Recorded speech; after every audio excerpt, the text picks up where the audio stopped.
పంచాయతీ కార్యదర్శి సంతకాన్ని ఫోర్జరీ చేసి ఇంటి నిర్మాణం చేపట్టిన ఘటన రంగారెడ్డి జిల్లా షాద్నగర్లోని హాజీపల్లిలో చోటు చేసుకుంది.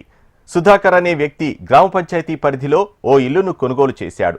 అడ్వాన్స్గా 5 లక్షల రూపాయలు ఇంటి ఓనర్ రాసాల కుర్మయ్యకి ఇచ్చి అగ్రిమెంట్ చేసుకున్నాడు.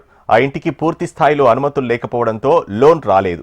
ఈ క్రమంలో పంచాయతీ కార్యదర్శి సంతకాన్ని ఫోర్జరీ చేసి అనుమతి పత్రం సృష్టించినట్లు తేలడంతో సుధాకర్ అవాక్కయ్యాడు.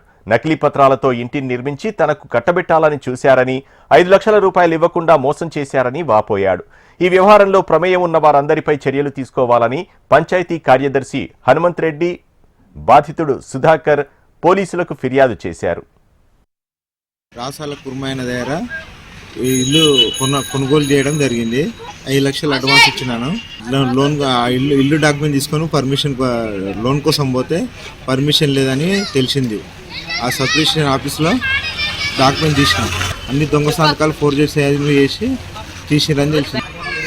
ఆజిపల్లి సెక్యూరిటీ సైన్లు తీసుకొని దొంగ సైన్లు తీసుకొని వాళ్ళు సైన్లు ఫోర్జరీ చేసి దొంగ రిజిస్ట్రేషన్ చేసి మొత్తం అన్ని కరెంటు బిల్ అవన్నీ తెచ్చుకున్నారు. వీళ్ళ దొంగ సంతకాలతోనే నాకు మోసం చేయాలని ప్రయత్నించారు. నేను వీళ్ళ మీద అందుకే కాంప్లీట్ తీసుకోవాలి. వీళ్ళ మీద చర్యలు తీసుకొని నాకు న్యాయం చేయాలని కోరుతున్నాను.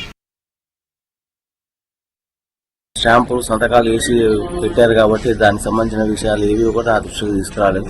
ఈరోజు మీరు ఇచ్చారు కాబట్టి దానికి సంబంధించి నాకు సంబంధం లేదనే విషయం మీకు చెప్తున్నాను. దానికి సంబంధించిన సమాచారం సంబంధించి ఏమైనా ఉంటే ఏ కంప్లైంట్ ఇచ్చిన ఏం చేస్తున్నా కూడా ఎవరు చేశారు వాళ్ళకి మీకు నష్టం జరిగింది కాబట్టి దానికి తగ్గట్టుగా పరిష్కరించే అవకాశం ఉంటుంది కాబట్టి చూడండి. నేను పనిచేసినప్పుడే జరిగిండొచ్చు, కానీ నేను నా సంతకాలు కానీ నా స్టాంపులు కానీ నాకు సంబంధించి ఎలాంటిది లేదు. వాస్తవంగా నేను సంతకం పెట్టిన స్టాంప్ వేయడం ఉండాలి కదా. సార్ అక్కడ పనిచేస్తున్నట్టు గ్రామ పంచాయతీ కారోబార్గా ఓట్లు పెట్టింటివి. సరే ఆమె సంతకం పెట్టిందని ఆమె కూడా చెప్పింది. అలా ఆమె సంతకం కూడా ఫోర్జరీ చేసి సంతకం పెట్టినని. మరి ఎవరు పెట్టారు ఏం సంగతి అనేది తెలియదు. మీకు అదే అమ్మిన వాళ్ళు ఎవరు కథ ఎవరు మీరు కంప్లైంట్ ఇస్తే పోలీసులకు సమాచారం ఇస్తే